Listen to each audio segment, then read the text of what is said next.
Hello అండి. Video వచ్చేసి పంజాబ్‌లోని మినీ గోవాకైతే వెళ్ళాము. ఈ రోడ్డు వచ్చేసి పంజాబ్ టు జమ్మూ వెళ్ళే రోడ్డు అనమాట.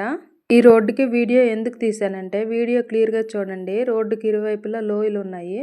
చూస్తుంటేనే కళ్ళు తిరుగుతున్నాయి. ఈ రోడ్డుకి వచ్చేసి ఇసుక కొండలైతే ఎక్కువగా ఉన్నాయి. ఇసుక అవ్వడం వల్ల వర్షం పడేటప్పుడు స్లైడ్ అవుతూ ఉంటాయంట. అలా స్లైడ్ అయ్యేటప్పుడు రోడ్స్ అయితే బ్లాక్ అయిపోతుంటాయి. అలానే ఇక్కడ ప్లేస్ బట్టి భయం కూడా వేస్తుంది. దారి మొత్తం కోతులు ఎక్కువగా ఉన్నాయి. పంజాబ్ టు జమ్మూ వెళ్లే రోడ్డు అవడంతో టూరిస్టులు అయితే ఎక్కువగా ట్రావెల్ చేస్తూ ఉంటారు కాబట్టి టూరిస్టులు కోతులకి స్వీట్స్, స్నాక్స్ ఇలా ఏదైనా ఫుడ్ పెడుతూ ఉంటారంట. అలా అవి ఫుడ్కి అలవాటు అయిపోయి రోడ్డు పైనే ఉంటాయి. ఇంకా టూరిస్ట్ రోడ్డు అవడంతో వెళ్లే దారి మొత్తం హోటల్స్ అయితే బోల్డ్ ఉన్నాయి. మినీ గోవా అనేది ఒక పల్లెటూరులో ఉందన్నమాట. ఇది వచ్చేసి ఒక పెద్ద నది, చుట్టూరా చాలా ఓపెన్ ప్లేసే ఉంది. ఇది వచ్చేసి మినీ గోవా వ్యూ అనమాట. కొండపై నుంచి తీసాము. ఇక్కడ పొలాలు వచ్చేసి చాలా చిన్నగా ఉన్నాయి. మట్టి కూడా చాలా డిఫరెంట్గా ఉందన్నమాట. ఇంకా పంట విషయానికి వస్తే గోధుమలు ఇంకా బాస్మతి ఎక్కువగా పండిస్తున్నారు. ఇంకా మినీ గోవా విషయానికి వస్తే ఇక్కడ పిల్లలు ఆడుకునే యాక్టివిటీస్ ఎక్కువగా పెట్టారు.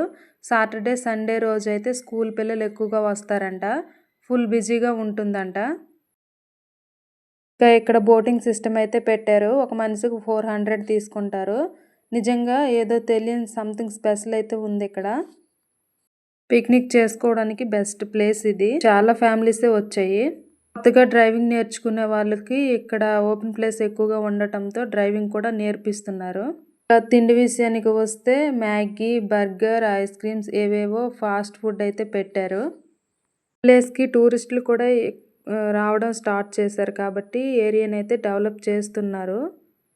ఎదురుగా ఉండే కొండ పైన అయితే రూమ్స్ కడుతున్నారు. నడుచుకుంటూ వెళ్తే చాలా ప్లేస్ తిరగడానికి ఉంది. కానీ ఎక్కువగా మేమైతే తిరగలేదు. చలికాలం కదా, వేరంగా రావాలనేసి 3 గంటలకే రిటర్న్ అయిపోయాం. మేము రిటర్న్ అయ్యేసరికి ఇక్కడ ఉండే స్కూల్ బస్సులన్నీ వస్తున్నాయి. తీసుకొచ్చే స్కూల్ పిల్లల్ని గ్రౌండ్ లోనే ఆడిపిస్తారు. ఇంకా నదిలోకి అయితే అలౌ చేయరు. నిజంగా చెప్పాలంటే మినీ గోవా అంటే నాకు కొత్తగా ఏం అనిపించలేదు. కానీ అక్కడ చూసే పొలాలు, పల్లెటూర్లు మాత్రం ఏదో సమ్ డిఫరెంట్ కొత్తగా అనిపించింది. పంజాబ్ వచ్చి 3 years అయ్యాక పల్లెటూర్ల సైడ్ వెళ్ళటం ఇదే ఫస్ట్ టైం. కొండల మధ్యలో వాటర్, నది నిజంగా చాలా బాగుంది. ఇక్కడ వచ్చేసి బోటింగ్ సిస్టమ్ అనమాట హైలైట్. ఇంకా మేమైతే కొద్దిసేపు అక్కడే ఉండి బోటింగ్ చేసి ఫొటోస్ తీసుకుంటూ వచ్చేసాం. నదిలో చేపలు అయితే విపరీతం ఉన్నాయి. కానీ ఎవరు తీయట్లేదు ఎందుకో మరి. పంజాబ్ లో నీటి చేపలు ఇంకా రొయ్యలు దొరకడం అయితే చాలా కష్టం. దొరుకుతాయి, ఎక్కడో ఒక దగ్గర దొరుకుతాయి. అవి కూడా ఫ్రెష్ అయితే కావు. మొత్తం స్టాక్ అనమాట. నది అవతలైతే పెద్ద పెద్ద బిల్డింగ్లే ఉన్నాయి. అవి ఏంటనేది తెలియదు. విగ్రహం కనిపిస్తున్న జంక్షన్ వచ్చేసి జమ్మూ పంజాబ్ మెయిన్ జంక్షన్. ఇంకా రిటర్న్ వచ్చేస్తుంటే టమాటోలు అమ్మే అతను కూర్చుని ఉన్నారు. దేశీ టమాటాలు కదా అని తీసుకున్నా. నీకు వీడియో తీస్తున్న యూట్యూబ్ కోసం అంటే నవ్వుతున్నారు అండి. మేము వెళ్ళేటప్పుడు మంకీలు అలానే రోడ్డు పైన ఉన్నాయి. వచ్చేటప్పుడు కూడా రోడ్డు పైనే ఉన్నాయి. చలి కొంచెం ఎక్కువ అవుతూ ఉంది.